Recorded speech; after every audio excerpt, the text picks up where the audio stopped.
Nas primeiras horas de 1 de setembro de 1939, o couraçado Schleswig-Holstein abriu fogo sobre posições polacas em Danzig, enquanto colunas blindadas cruzavam a fronteira e esquadrões da Luftwaffe desciam em picado sobre objetivos estratégicos. Em minutos, linhas defensivas foram superadas, comunicações interrompidas e cidades expostas a um sistema de ataque baseado em velocidade e coordenação.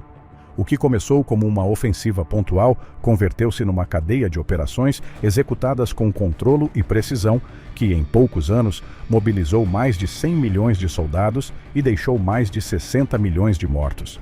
Cidades como Varsóvia, Stalingrado e Dresde foram reduzidas a escombros, enquanto milhões de pessoas eram deslocadas ou capturadas.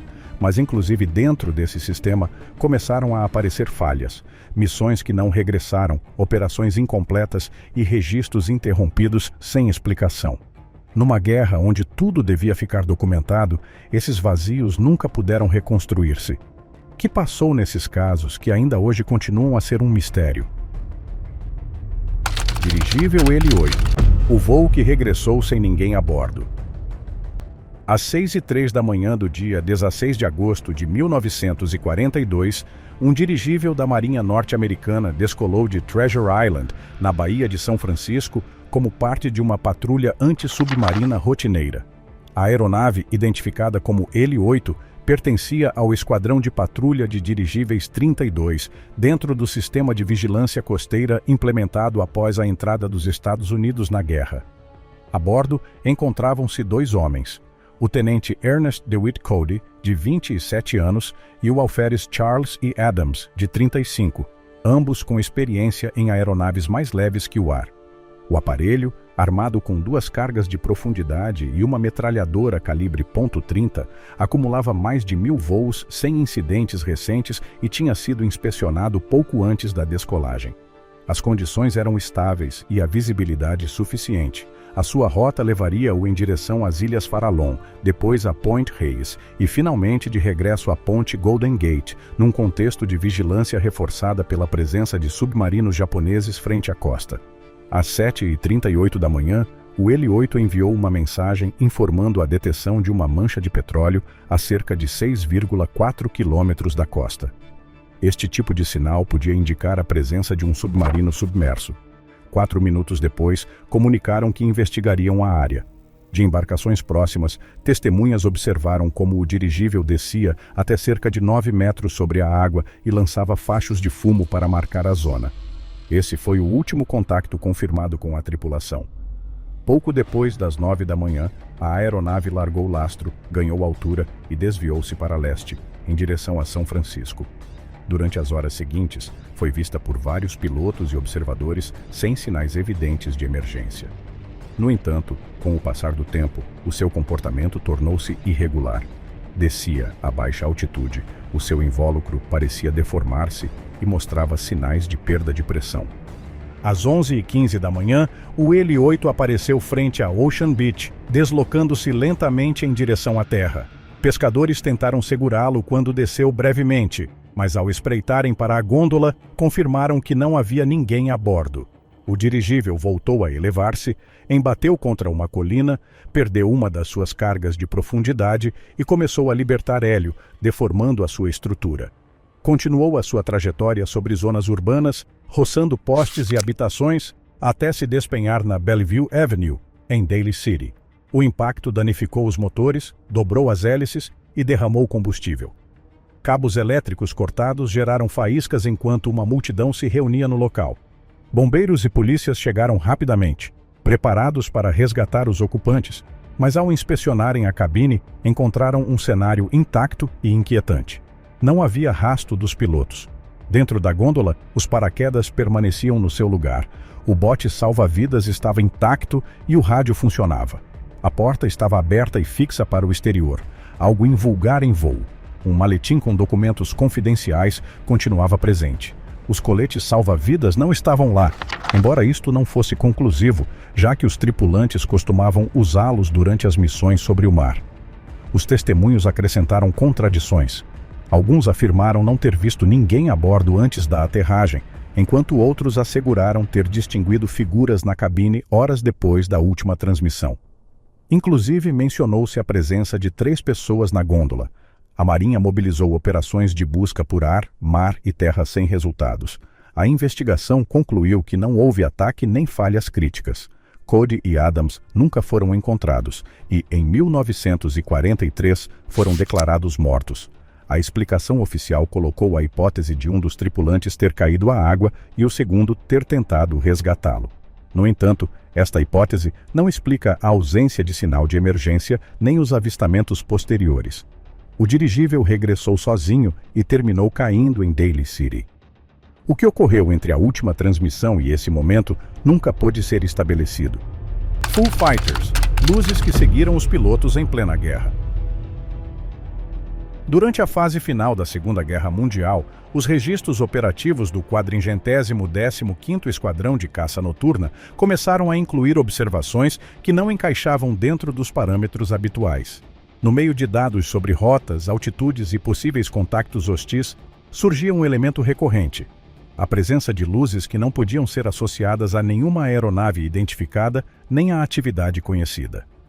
Estas observações começaram a repetir-se em distintas missões sobre o Vale do Reno, em território sob controle alemão, mantendo padrões semelhantes sem relação com atividade aérea inimiga confirmada. Em novembro de 1944, um Bristol Beaufighter realizava uma patrulha noturna ao norte de Estrasburgo. A tripulação estava composta pelo piloto Edward Schluter, o operador de radar Donald J. Myers e o oficial de inteligência Fred Ringwald. A missão decorria sem incidentes até que, em pleno voo, detetaram uma série de pontos luminosos de tonalidade laranja intensa. Tratava-se de entre 8 e 10 luzes que se mantinham alinhadas junto à asa esquerda do aparelho. O seu deslocamento era uniforme e sustentado, sem variações bruscas na velocidade. O sistema de radar não registrava nenhum contacto e, a partir de terra, não existia confirmação de tráfego aéreo nesse setor. Apesar da proximidade visual, não havia correspondência técnica que explicasse a sua presença. Schluter executou uma manobra direta com a intenção de as interceptar. No momento em que reduziu a distância, as luzes desapareceram sem transição visível. Minutos mais tarde, reapareceram a uma distância maior, mantendo o mesmo comportamento. Permaneceram nesse estado durante um intervalo breve antes de se desvanecerem por completo. Foi Donald J. Myers quem atribuiu uma denominação a estes objetos, tomando uma expressão de uso popular, Foo Fighters. O termo ficou registrado nos relatórios do esquadrão e começou a utilizar-se em missões posteriores onde se reportavam fenômenos semelhantes. Com o passar das semanas, os avistamentos aumentaram. As luzes apareciam sozinhas ou em formação, mudavam de cor e realizavam manobras que os caças não podiam seguir. Não houve ataques nem tentativas de contacto, mas a sua presença constante manteve em alerta as tripulações. Um dos pilotos resumiu no seu relatório: estava morto de medo. Voo 19, a esquadrilha que se desorientou e nunca voltou. Às 14h10 do dia 5 de dezembro de 1945, 5 bombardeiros torpedeiros TBM Avenger descolaram da estação aeronaval de Fort Lauderdale, na Flórida, para executar um exercício de treino denominado Problema de Navegação número 1. A missão combinava práticas de bombardeamento e navegação numa rota previamente estabelecida que incluía 3 troços principais e um regresso à base. A bordo viajavam 14 aviadores, entre pilotos e instrutores da Marinha e da Infantaria de Marinha dos Estados Unidos. O líder do voo era o tenente Charles Carroll Taylor, de 28 anos, com mais de 2.500 horas de voo acumuladas, incluindo 606 em aeronaves Avenger. Embora contasse com experiência em combate no Pacífico, era a primeira vez que dirigia este exercício específico na zona das Bahamas. Os outros pilotos, com uma média de 300 horas de voo, encontravam-se na sua terceira prática de navegação. Todas as aeronaves tinham sido revistas previamente. Combustível completo para aproximadamente 5,5 horas, equipamentos de sobrevivência operacionais e condições meteorológicas qualificadas como favoráveis, com mar moderado a agitado. O plano consistia em voar no rumo 091 graus durante 56 milhas náuticas até aos bancos de areia Hens and Chickens, realizar práticas de bombardeamento durante cerca de 30 minutos, continuar 67 milhas no mesmo rumo, girar a 346 graus durante 73 milhas atravessando Grã-Bahama e, finalmente, virar a 241 graus para regressar a Fort Lauderdale. O exercício devia completar-se em aproximadamente 2 horas e 40 minutos. A operação inicial desenvolveu-se segundo o previsto. Por volta das 15 horas, um dos pilotos solicitou autorização para lançar a sua última bomba, sinal de que a primeira fase tinha terminado corretamente. No entanto, às 15h40 começou a detectar-se uma alteração nas comunicações. Uma transmissão interceptada pelo tenente Robert F. Cox, que se encontrava em voo independente, revelou que um dos pilotos não podia determinar a sua posição. Não sei onde estamos. Devemos ter nos perdido depois dessa última volta. Pouco depois, Cox conseguiu estabelecer contato com o líder do voo. A resposta de Taylor foi imediata e precisa. Ambas as bússolas estavam avariadas e não podia localizar Fort Lauderdale. Afirmou encontrar-se sobre terra, convencido de que voava sobre os caios da Flórida, embora não pudesse determinar a sua posição exata nem a direção correta para regressar. Esta interpretação era inconsistente com o tempo decorrido desde a descolagem, o que indicava que o esquadrão provavelmente se encontrava sobre as Bahamas. As comunicações começaram a fragmentar-se. A partir de terra, foram emitidas instruções reiteradas para que o grupo voasse para o oeste, rumo 270 graus, o que deveria tê-los levado diretamente à costa da Flórida. No entanto, Taylor duvidava da sua localização e modificava continuamente o rumo. Às 16h45, comunicou que voariam a 0,30 graus durante 45 minutos para evitar o Golfo do México. Minutos depois, ordenou uma mudança para 0,90 graus, gerando confusão entre os demais pilotos. Durante este período, alguns membros do esquadrão expressaram desacordo por rádio, assinalando que voar para o oeste permitiria regressar à terra firme. No entanto, a disciplina de formação manteve-se e nenhum avião abandonou o grupo. À medida que a tarde avançava, o clima começou a deteriorar-se, com ventos de aproximadamente 22 nós e mar cada vez mais agitado. Às 17h50, estações terrestres conseguiram triangular a posição do voo, situando-o a menos de 100 milhas náuticas a leste da Flórida, ao norte das Bahamas. No entanto, esta informação não foi transmitida diretamente ao esquadrão. Para esse momento, o contato por rádio já era intermitente e a capacidade de orientação do grupo estava comprometida. Às 18h04, Taylor ordenou uma nova mudança de rumo para leste, afastando-se da costa. A visibilidade já era baixa. A última transmissão clara, por volta das 19h04, foi de um piloto tentando contactar sem resposta. Minutos antes, Taylor tinha ordenado manter a formação e preparar-se para amarar. O esquadrão encontrava-se possivelmente a mais de 200 milhas mar adentro. Perante a perda de contato, ativou-se a busca. Às 19h27, descolou um hidroavião Martin PBM-5 Mariner com 13 tripulantes. Minutos depois, também desapareceu. Às 21h15, um navio reportou uma explosão nessa mesma rota. Durante 5 dias, mais de 200 aeronaves rastrearam a zona sem encontrar restos. O Mariner foi atribuído a uma explosão em voo. Do voo 19 não se encontrou nenhum rastro. Submarino U-530, o regresso inesperado após o final da guerra. No dia 10 de julho de 1945, uma silhueta não identificada apareceu frente à costa de Mar del Plata. Às primeiras horas da manhã, pescadores que operavam a poucos quilômetros da costa observaram a emersão de um submarino. A nave, que não coincidia com os modelos em serviço na Marinha Argentina, realizou sinais luminosos em direção à base naval. Minutos depois, a partir de terra, respondeu-se à comunicação. A mensagem transmitida era direta. Tratava-se de um submarino alemão que solicitava render-se. O comandante da base naval Mar del Plata, capitão de corveta Ramon Sayus, autorizou a entrada controlada. Identificada como U-530, a nave avançou lentamente até ficar amarrada na proximidade do guarda-costas General Belgrano. No convés, o tenente de navio Otto Vermuth, de 25 anos, formou os seus 54 tripulantes, na sua maioria com idades entre 19 e 24 anos. O estado geral evidenciava um desgaste prolongado. O casco apresentava corrosão visível e o interior mostrava sinais de abandono operativo. As primeiras inspeções revelaram que o submarino tinha sido despojado de grande parte do seu equipamento.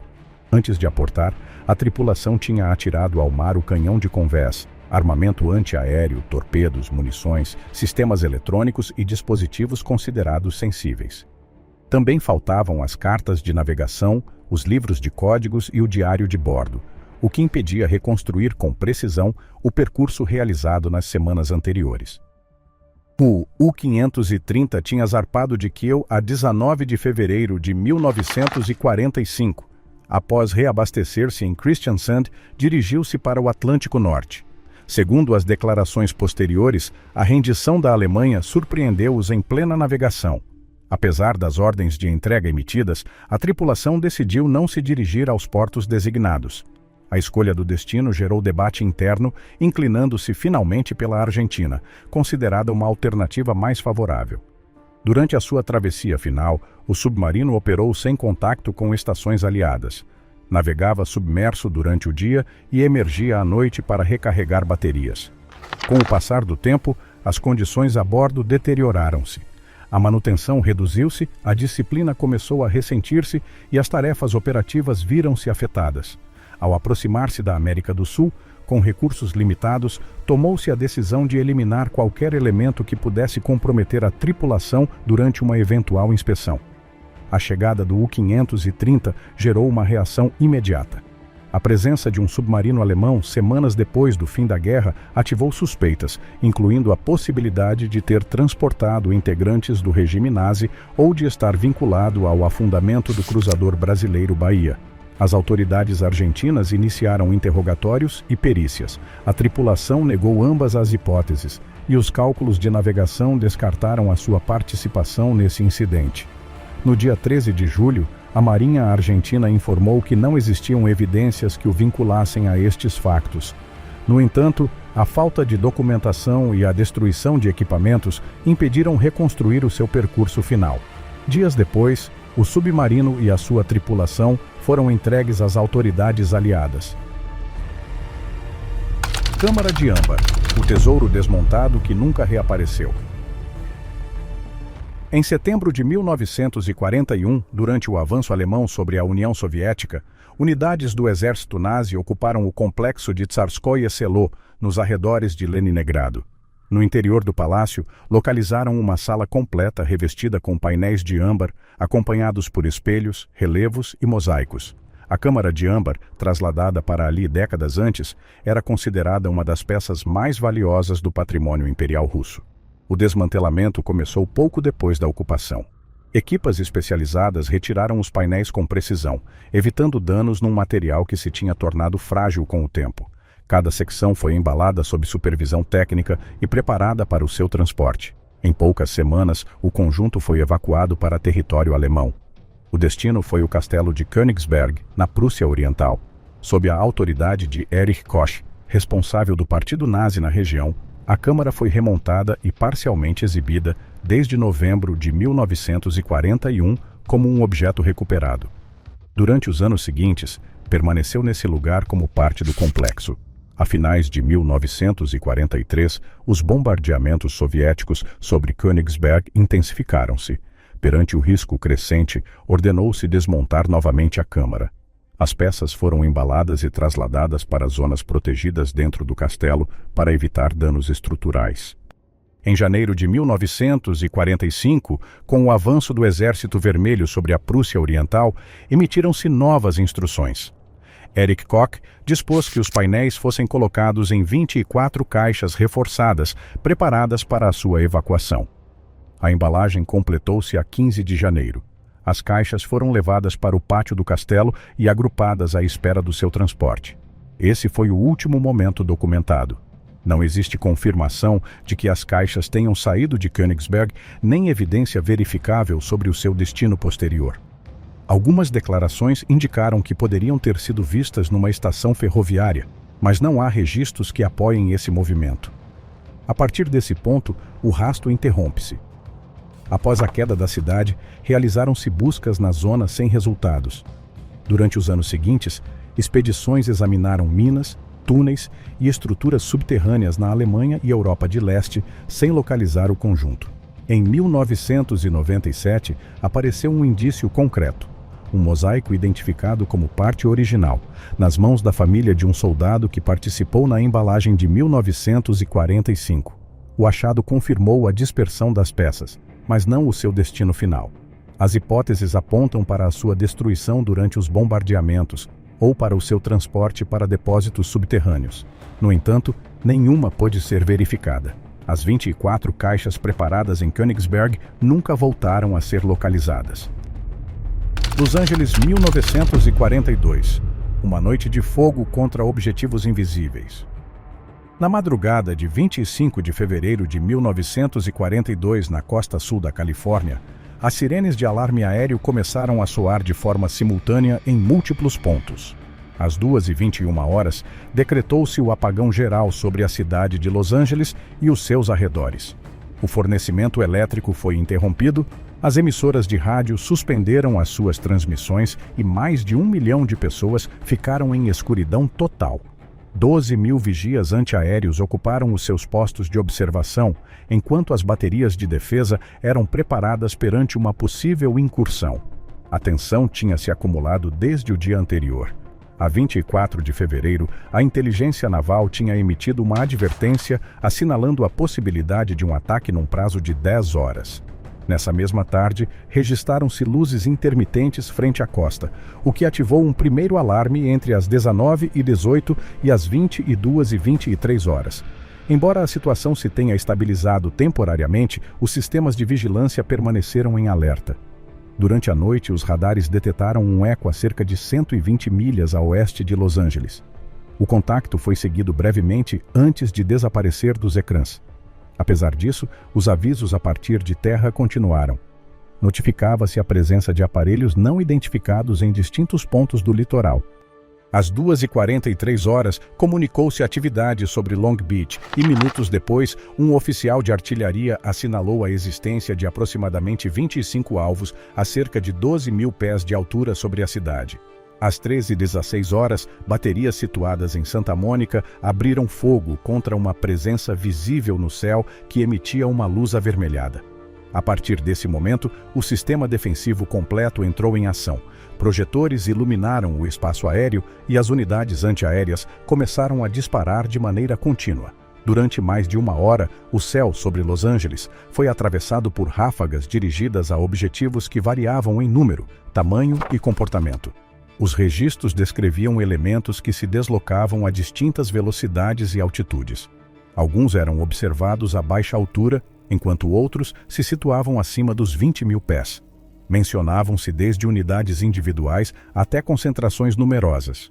Em certos casos, pareciam mover-se lentamente ou permanecer suspensos, enquanto em outros alcançavam velocidades próximas das 200 milhas por hora. Também se documentaram luzes com trajetórias irregulares e mudanças de direção abruptas. Durante o enfrentamento, dispararam-se aproximadamente 1.430 projéteis antiaéreos, sem derrubar nenhum objetivo nem localizar restos. Tampouco se registraram impactos sobre a cidade. O fogo cessou às 4h14 e o alarme foi levantado às 7h12. Os danos foram limitados e as vítimas, entre 1 e 6 pessoas, deveram-se a causas indiretas. Os testemunhos foram contraditórios. Alguns não observaram nada, enquanto outros descreveram múltiplos objetos ou uma presença que não reagia ao fogo. Nesse mesmo dia, as autoridades ofereceram versões distintas.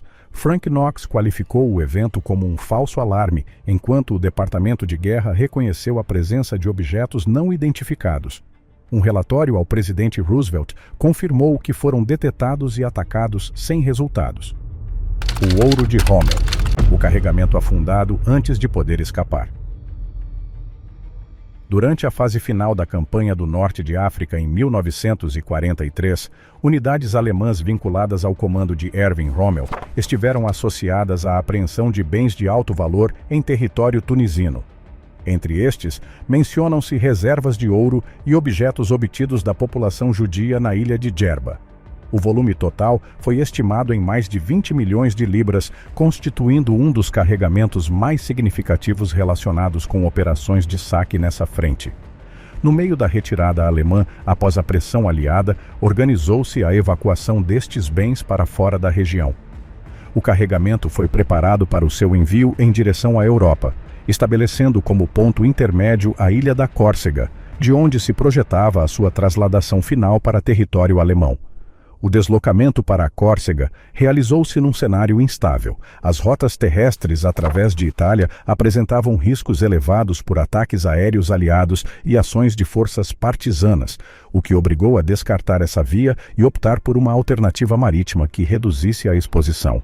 Neste contexto aparece o testemunho de Peter Flegg, engenheiro e mergulhador de 21 anos designado para tarefas técnicas. Recebeu ordens de se trasladar para a Córcega com equipamento de imersão completo, sob instruções de manter a operação em segredo e eliminar qualquer evidência após a sua execução. A sua chegada à Bastia produziu-se durante a noite. Na ilha, foi conduzido a instalações militares, onde lhe foram apresentados os oficiais responsáveis pela operação, Günther Kranz, Hans Schaub e Albert Hofmeier. Eles tinham a tarefa de gerir o envio do carregamento para a Alemanha, embora a situação operativa já tivesse mudado.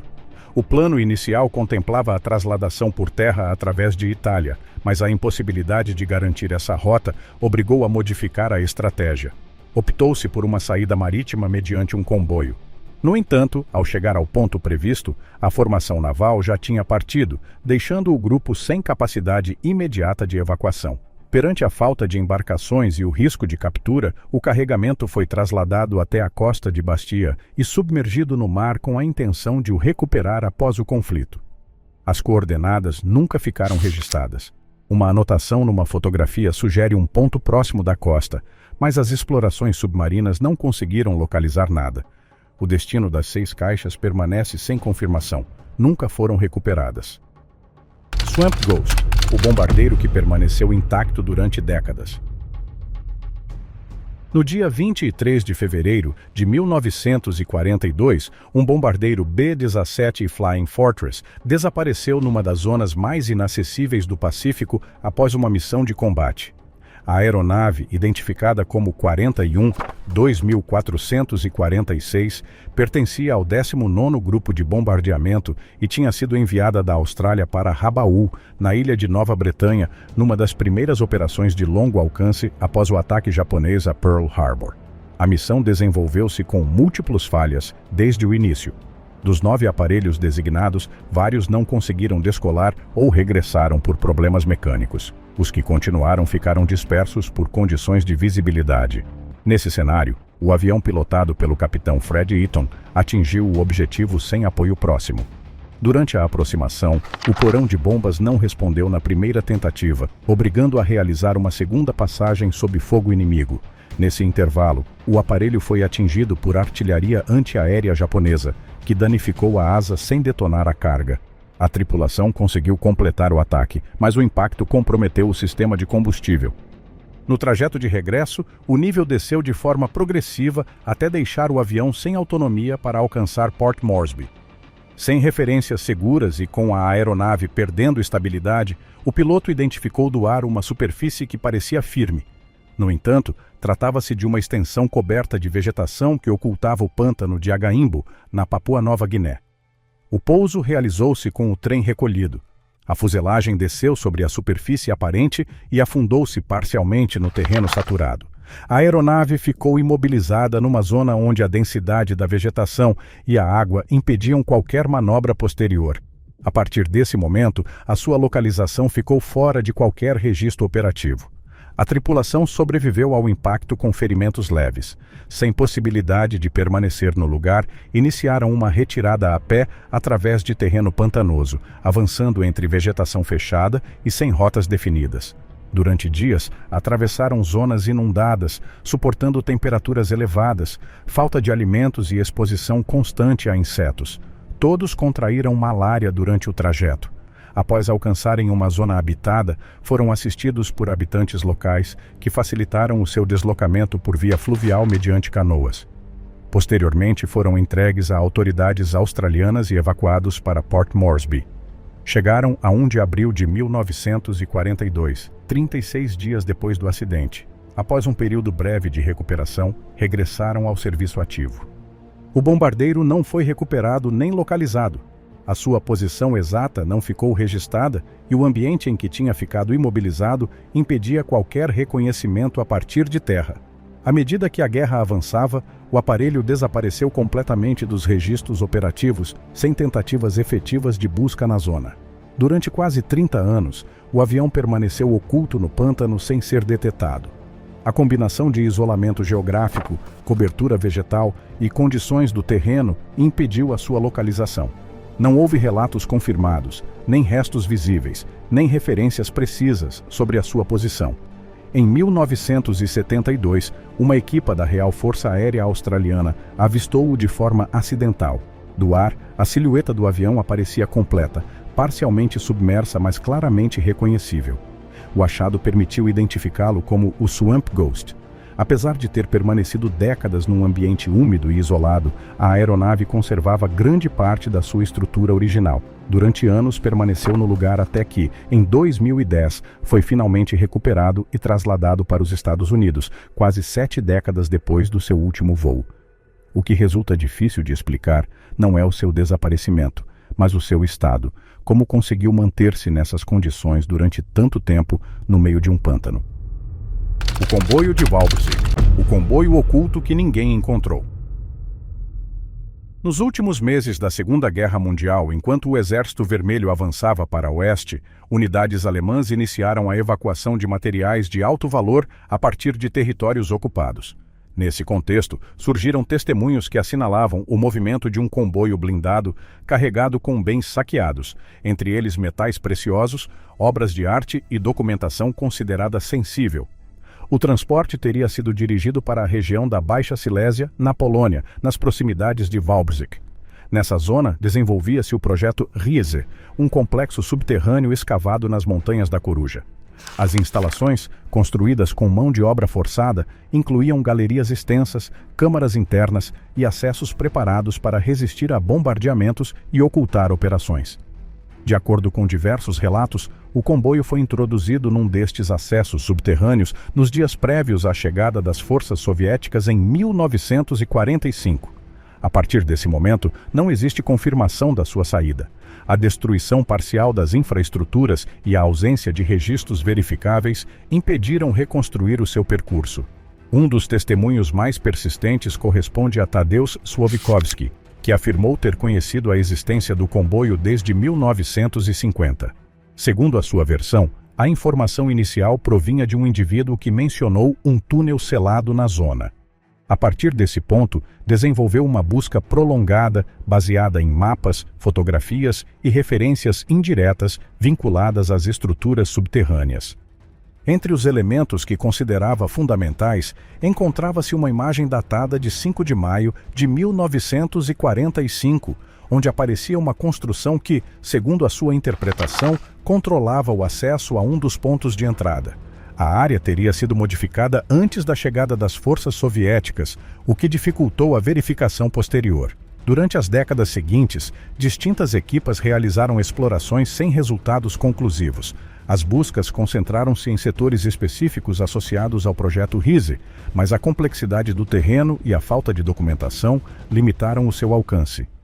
Em 2015, o caso adquiriu nova visibilidade quando Piotr Koper e Andreas Richter afirmaram ter identificado uma estrutura subterrânea mediante radar de penetração terrestre. As imagens mostravam uma forma alongada de aproximadamente 100 metros nas proximidades do quilômetro 65 da linha ferroviária entre Wrocław e Wałbrzych. O achado deu lugar a uma operação supervisionada por autoridades polacas. Realizaram-se escavações, mas não se confirmou a existência do comboio. As anomalias correspondiam a formações naturais. As explorações continuaram em zonas próximas, onde se detetaram cavidades sem delimitar. No entanto, nenhuma intervenção conseguiu identificar o comboio. O sistema subterrâneo do projeto Riese continua sem uma explicação completa. Nesse contexto, o comboio de Walbrzeg nunca foi localizado. Homem de Pequim. Os fósseis que se perderam durante a evacuação. Entre as décadas de 1920 e 1930, escavações na gruta de Zhoukoudian, ao sul de Pequim, permitiram recuperar mais de 200 restos fósseis pertencentes a indivíduos de Homo erectus.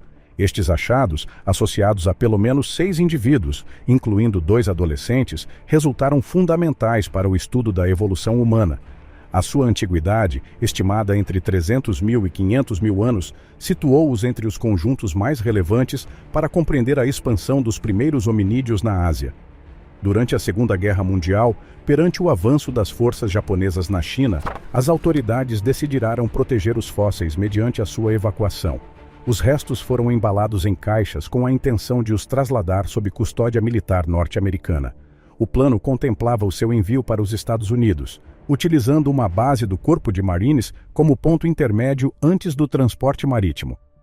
Em 1941, as caixas foram levadas para o porto de Qinhuangdao, conhecido então como Xinhuangdao. Esse lugar marcou o último ponto documentado da trasladação. A partir daí, o rastro interrompe-se. No meio de operações militares ativas, o carregamento desapareceu sem deixar registro verificável sobre o seu destino. Não se estabeleceu se as caixas chegaram a embarcar, se foram interceptadas durante o trajeto ou se permaneceram em terra.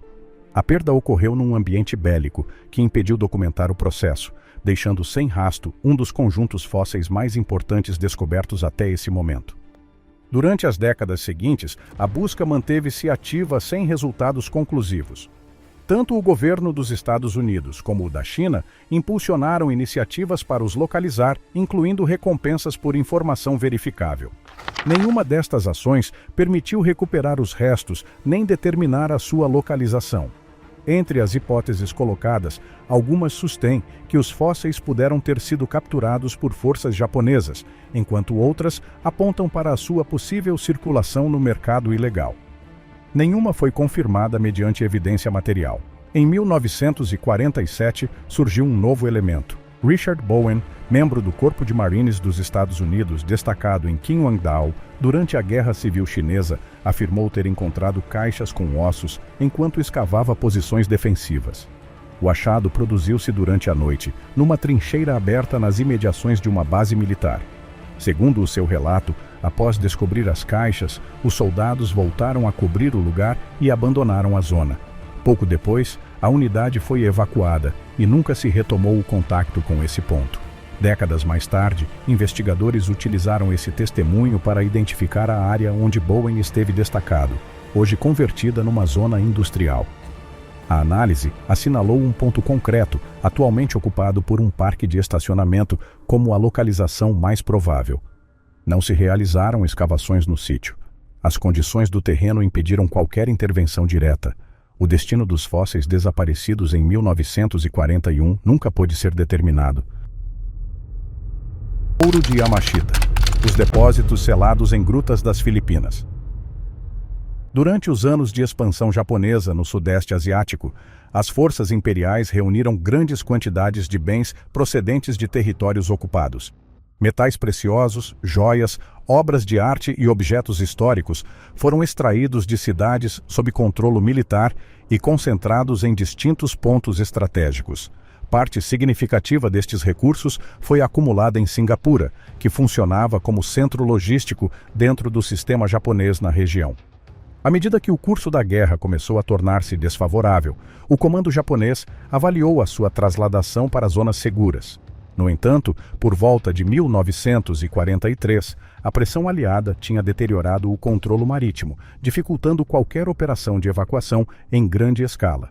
Nesse contexto, decidiu-se deslocar parte do carregamento para as Filipinas, onde ainda se mantinha a presença militar organizada. Sob o comando do general Tomoyuki Yamashita, as operações nas Filipinas coincidiram com a fase final do conflito no Pacífico. O avanço das forças norte-americanas, dirigidas por Douglas MacArthur, reduziu progressivamente o controle japonês sobre o arquipélago. Com as rotas comprometidas e sem capacidade de retirada, a prioridade deixou de ser o transporte. Passou a ser a ocultação. Nesse momento, os materiais foram trasladados para grutas, túneis e estruturas subterrâneas distribuídas em distintas regiões, incluindo zonas montanhosas e setores próximos de Manila. Estes espaços, naturais ou adaptados, ofereciam cobertura perante bombardeamentos e permitiam restringir o acesso. A informação sobre a sua localização ficou limitada a um número reduzido de pessoas. As ações de enterramento executaram-se em condições de urgência, sob pressão constante e com recursos limitados. As unidades japonesas encontravam-se cercadas, com escassa margem operativa. Nesse cenário, os pontos de armazenamento foram selados ou abandonados sem deixar registros sistemáticos.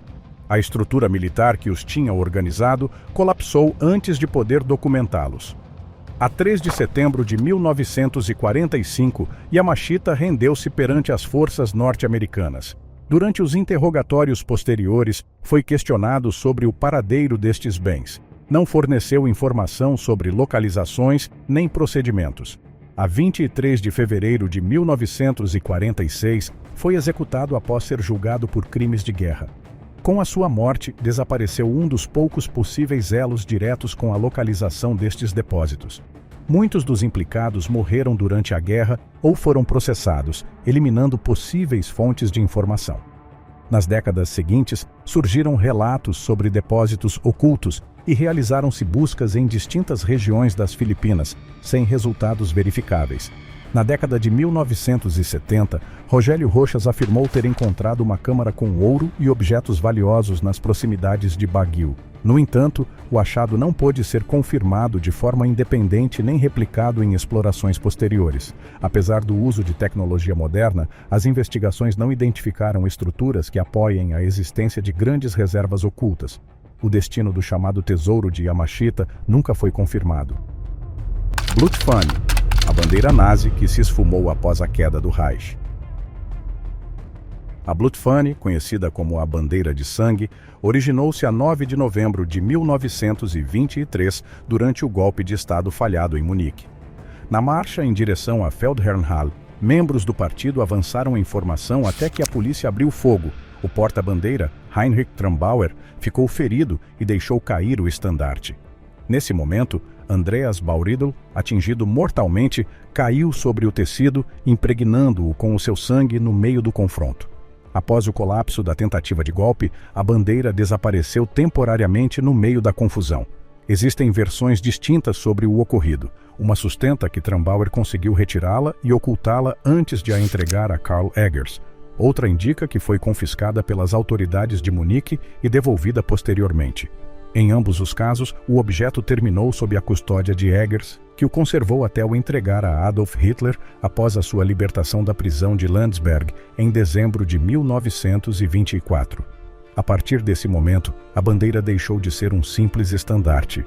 Em 1925, foi instalada num novo mastro acompanhado de uma estrutura comemorativa onde se inscreveram os nomes dos 16 mortos do golpe. Desde então, passou a ocupar um lugar central nas cerimônias do partido. Durante os anos seguintes, a sua presença tornou-se constante em atos oficiais, especialmente nos congressos de Nuremberg. Nestes eventos, Hitler utilizava a Blutfahne numa cerimônia específica na qual tocava outros estandartes, num ato denominado Fahnenweihe.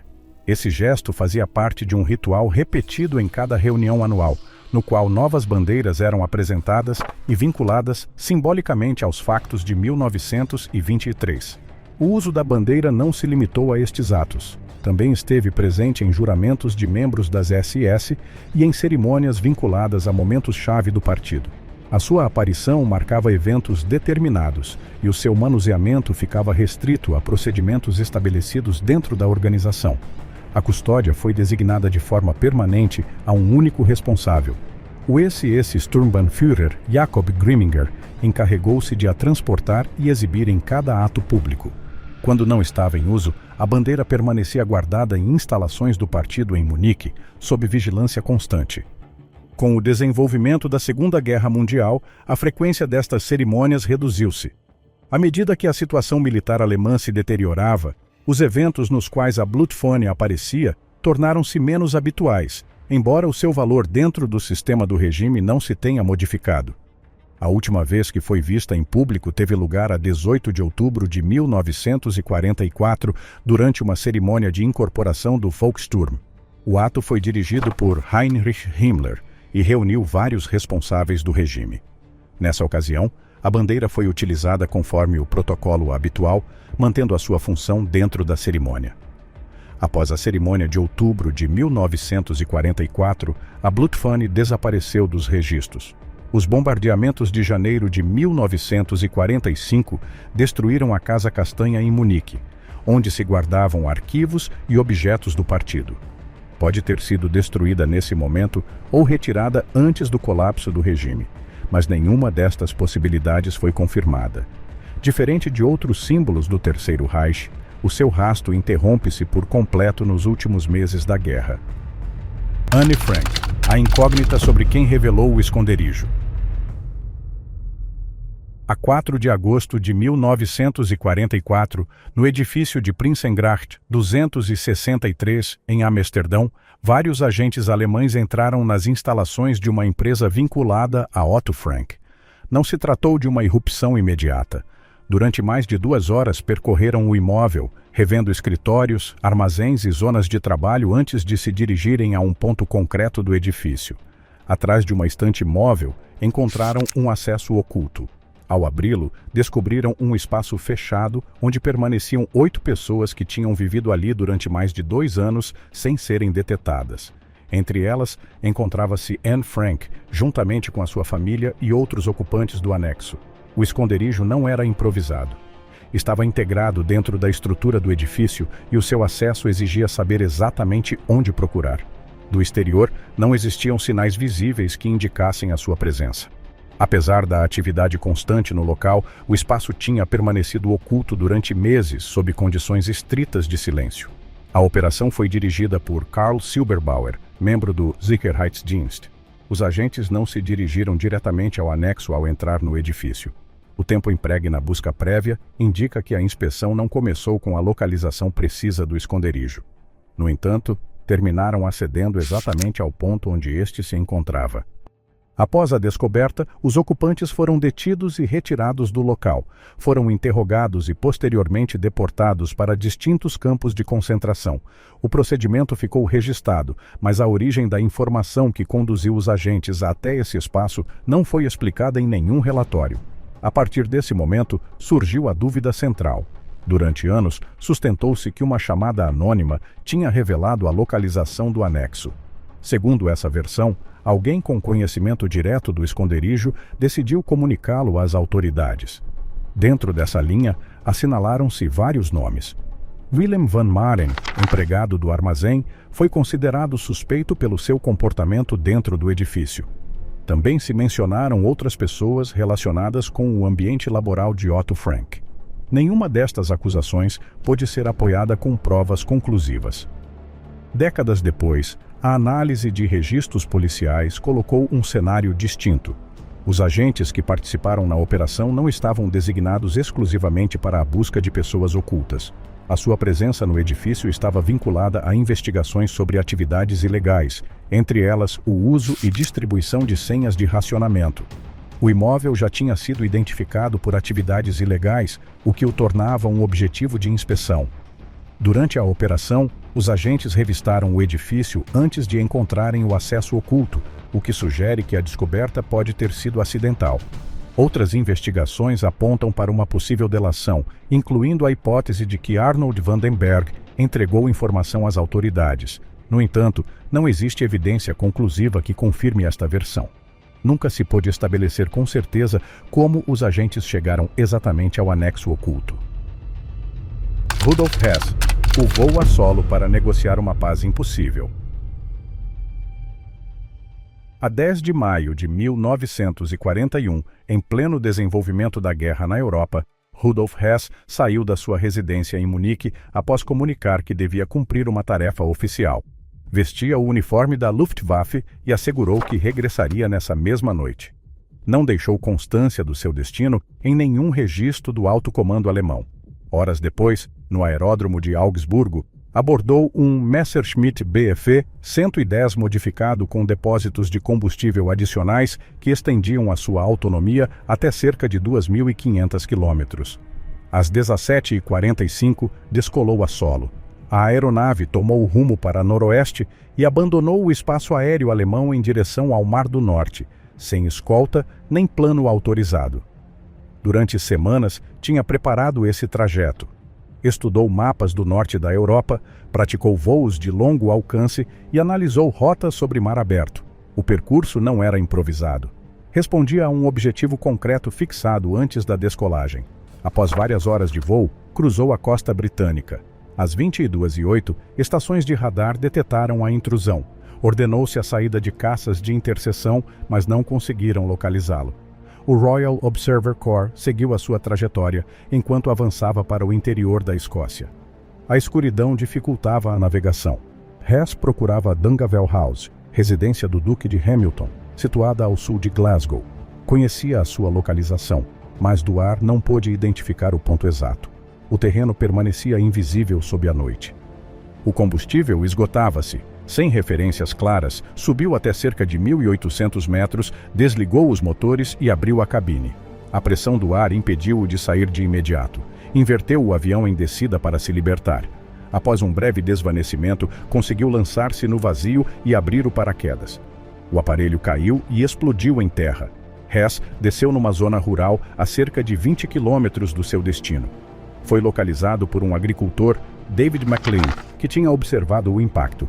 O piloto, ferido num pé, apresentou-se com um nome falso, Capitão Alfred Horn. Afirmou levar uma mensagem urgente dirigida ao Duque de Hamilton. Minutos depois, foi detido pelas autoridades locais. Durante os primeiros interrogatórios, revelou a sua identidade e explicou o motivo da sua viagem. Tinha voado até a Escócia para negociar um acordo de paz entre a Alemanha e o Reino Unido. Insistia que devia reunir-se com o Duque, a quem considerava um elo possível. No dia seguinte, o Duque de Hamilton foi entrevistá-lo. Hess expôs a sua proposta, que contemplava o fim das hostilidades entre ambos os países. A iniciativa não coincidia com a posição do governo britânico, liderado por Winston Churchill, que rejeitou qualquer negociação sob esses termos. A reação na Alemanha foi imediata. Após conhecer a sua chegada a território inimigo, Hitler desautorizou a missão e apresentou Hess como alguém que atuava por conta própria. O voo não tinha respaldo diplomático e o seu propósito nunca ficou claro. As hipóteses variam desde uma iniciativa pessoal até uma tentativa de negociação sem autorização. A origem real da missão que levou Hess até a Escócia em maio de 1941 nunca pôde ser determinada. Heinrich Müller, o chefe da Gestapo que se perdeu em Berlim. Em abril de 1945, Berlim era uma frente ativa. As forças soviéticas avançavam para o centro político do Terceiro Reich, enquanto a artilharia atingia de forma contínua a zona governamental. Nesse cenário, Heinrich Müller permanecia dentro do complexo da chancelaria, integrado no núcleo onde se concentravam os últimos comandos do regime. Desde 27 de setembro de 1939, dirigia a Gestapo, incorporada no Gabinete Central de Segurança do Reich após a reorganização do aparato policial. A sua posição situava-o na estrutura de controlo interno do Estado. Nos últimos dias, continuava ativo dentro do perímetro de comando, deslocando-se entre dependências enquanto o sistema colapsava sob bombardeamentos constantes. Durante essas jornadas, participou em interrogatórios e decisões operativas. Entre os episódios documentados, figura a sua intervenção no caso de Hermann Fegelein, oficial de ligação das SS acusado de abandono do posto. Apesar da ruptura de comunicações e da perda de controlo territorial, continuava a agir dentro de um aparato que ainda executava ordens em condições fragmentadas. A 30 de abril de 1945, enquanto Adolf Hitler se suicidava no bunker, Müller continuava no complexo. Testemunhas confirmaram a sua presença nesse momento. A 1 de maio, foi visto pela última vez dentro da chancelaria. Segundo declarações posteriores, afirmou que não se entregaria às forças soviéticas. Depois dessa jornada, o seu rastro perde-se. As tropas soviéticas ocuparam a área nos dias seguintes. O ambiente imediato apresentava edifícios destruídos, incêndios ativos e corpos sem identificação. Nesse cenário, não se documentou a sua saída do complexo nem a sua captura entre os prisioneiros. Investigações posteriores centraram-se no seu círculo próximo. Inspecionaram-se moradas vinculadas, reviram-se documentos e interrogaram-se contactos próximos, incluindo Anna Schmid em 1947, sem conseguir estabelecer o seu paradeiro.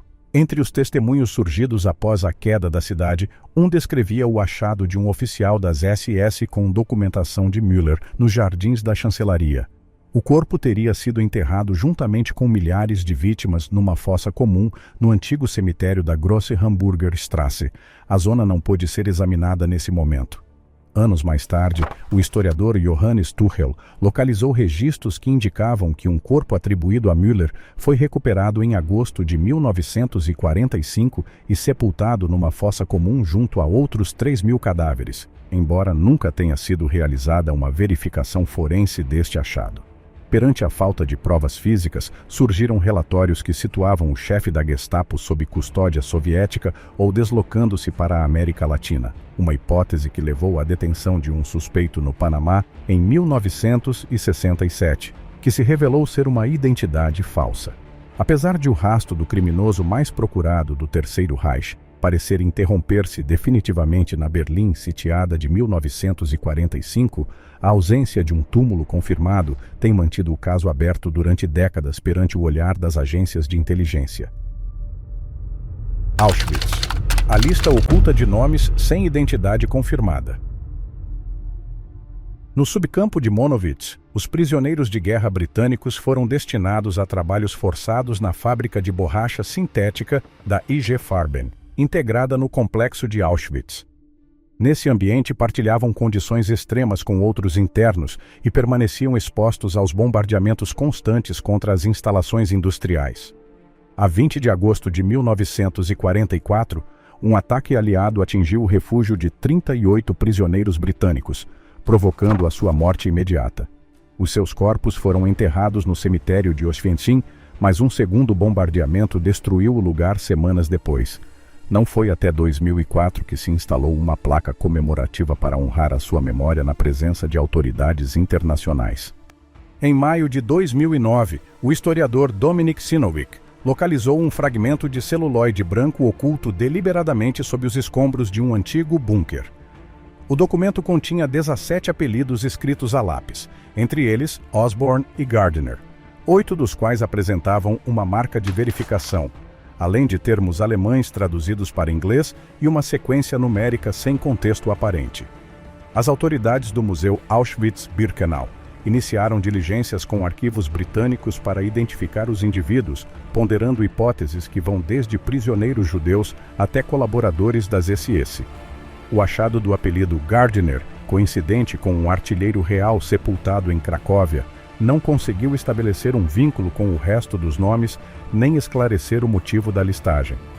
Sem registros oficiais que o sustentem, este fragmento permanece como um rastro humano isolado, uma lista secreta que os escombros de Monowitz guardaram durante décadas. Pearl Harbor, a mensagem interceptada que poderia ter antecipado o ataque.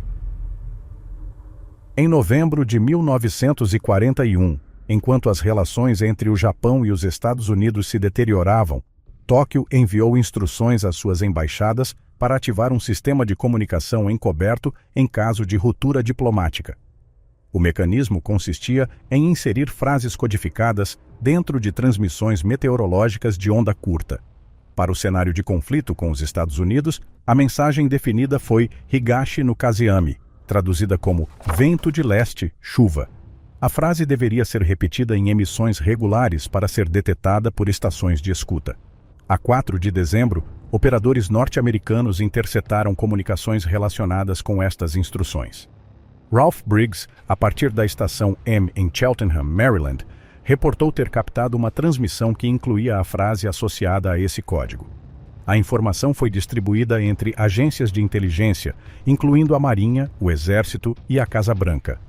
Nesse mesmo dia, o tenente-comandante Alvin Kramer, encarregado de traduções na Marinha, recebeu o conteúdo e interpretou-o como um possível sinal de execução. A mensagem foi partilhada com distintos níveis de comando. Alguns testemunhos posteriores indicaram que o seu significado apontava para uma iminente entrada em guerra. Apesar disso, não se emitiu um alerta direto para as forças destacadas em Pearl Harbor. Em paralelo, outras interseções reforçavam a gravidade da situação. O Japão tinha fixado prazos para o fim das negociações e ordenado a destruição de equipamentos de cifragem nas suas embaixadas. Estes elementos indicavam uma ruptura iminente, mas dentro da inteligência norte-americana existiam desacordos sobre a interpretação operativa dessa informação. Após o ataque de 7 de dezembro, começaram investigações oficiais para reconstruir os factos. Nesse contexto, o capitão Lawrence Safford defendeu que a mensagem dos ventos tinha sido um sinal autêntico que antecipava o início da guerra. Segundo a sua versão, a advertência tinha sido recebida dias antes do ataque. As versões não coincidiram. Alguns oficiais afirmaram que o sinal nunca foi recebido ou não continha informação concreta, enquanto outros o interpretaram como uma possível advertência. Durante as investigações, surgiu um elemento fundamental. O documento original associado a esse sinal desapareceu dos arquivos da Marinha. Todos os registros estavam completos, exceto um, identificado como o Arquivo 7001. Anos depois, a análise de documentos desclassificados sugeriu que as frases codificadas poderiam ter sido transmitidas apenas após o início do ataque, questionando o seu valor como aviso prévio. Subhas Chandra Bose, a morte em Taiwan que ainda gera dúvidas. Em abril de 1945, Subhas Chandra Bose abandonou Rangoon juntamente com membros do Exército Nacional da Índia e avançou para Mole Mine, sob pressão constante das forças britânicas e norte-americanas, completando o trajeto final a pé após o isolamento da travessia do rio Sitang. A começos de maio, alcançou a zona com forças reduzidas após as campanhas na Birmânia. Durante as semanas seguintes, deslocou-se para Bangkok e Singapura, enquanto a situação militar japonesa se deteriorava e as posições no Sudeste Asiático ficavam expostas a ofensivas aliadas. A começos de agosto, perante o avanço britânico e os bombardeamentos contínuos, planeou-se a sua evacuação. A 3 de agosto de 1945, recebeu instruções do tenente-general Saburo Isoda para se trasladar para Saigão. Dias depois, após a invasão soviética da Manchúria e os ataques atômicos sobre Hiroshima e Nagasaki, abandonou Singapura a 16 de agosto. A partir desse momento, começaram a surgir versões contraditórias sobre o seu destino, incluindo a possibilidade de se dirigir para território sob controle soviético. A 17 de agosto, no aeródromo de Saigão, organizou-se a sua saída num bombardeiro Mitsubishi Ki-21. Apenas foram autorizados 2 lugares para o seu grupo. Bose viajou juntamente com o seu secretário, o coronel Habib-ur-Rahman. A aeronave descolou com sobrecarga, transportando também oficiais japoneses, entre eles o tenente-general Tsunamasa Shidei. Após uma escala em Da Nang, o voo continuou para Taiwan. A 18 de agosto, durante a descolagem em Taipei, um dos motores soltou-se. O avião perdeu o controlo, embateu contra o solo e ficou envolto em chamas. Parte da tripulação morreu no ato. Bose e Rahman conseguiram sair da fuselagem incendiada. Testemunhas viram-no envolto em fogo, com queimaduras graves na cabeça e no corpo. Foi trasladado para o Hospital Militar de Nanmon, onde o Dr. Taneyoshi Yoshimi tentou estabilizá-lo mediante transfusões e tratamento intensivo.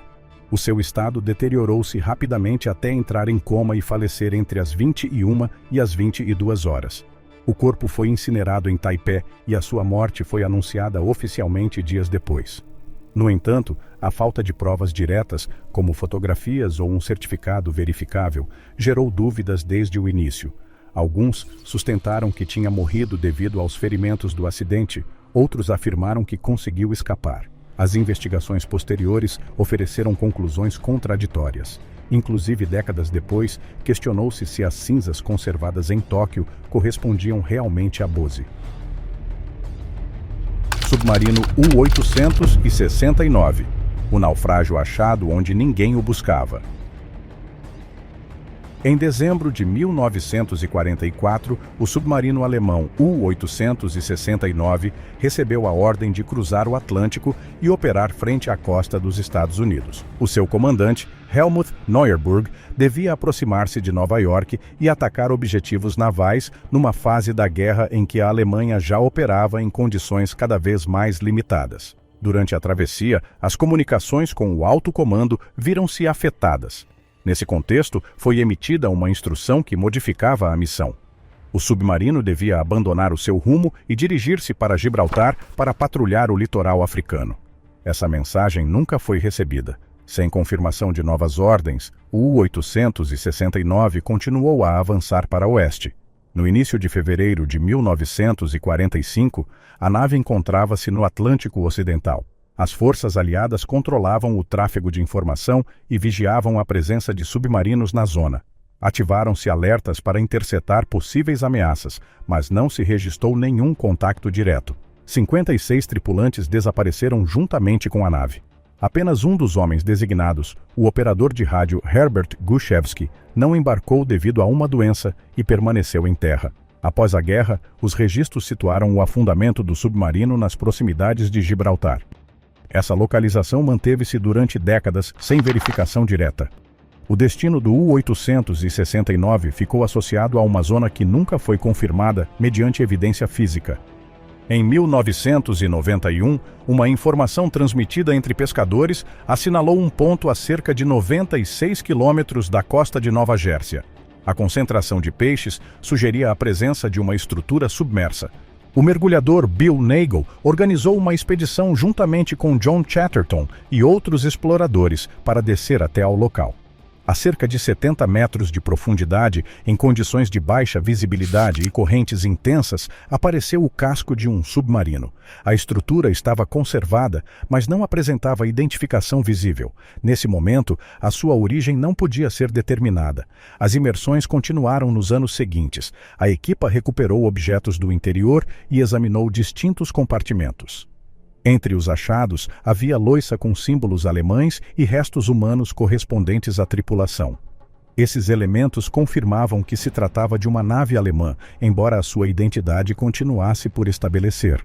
Em 1997, novas explorações permitiram identificar o submarino como o U-869. Esse resultado contradisse a versão aceite durante meio século. A nave não se tinha afundado em Gibraltar. Tinha alcançado a costa norte-americana e permanecia no fundo do Atlântico, frente a Nova Jersey. O achado resolveu a sua localização, mas abriu uma questão distinta. O que provocou a sua destruição? O casco apresentava um dano significativo na zona da ponte de comando. A hipótese principal indica que o submarino possa ter sido atingido por um dos seus próprios torpedos acústicos, desenhados para seguir o som de motores, com o risco de alterar a sua trajetória. Não existem registros de disparo nem informação operativa que permita reconstruir a sequência final. Jean Moulin. A reunião clandestina que terminou em traição. Em junho de 1943, na França ocupada, a resistência atravessava uma fase crítica. Diversos grupos clandestinos operavam de forma fragmentada enquanto tentavam coordenar as suas estruturas sob uma direção comum.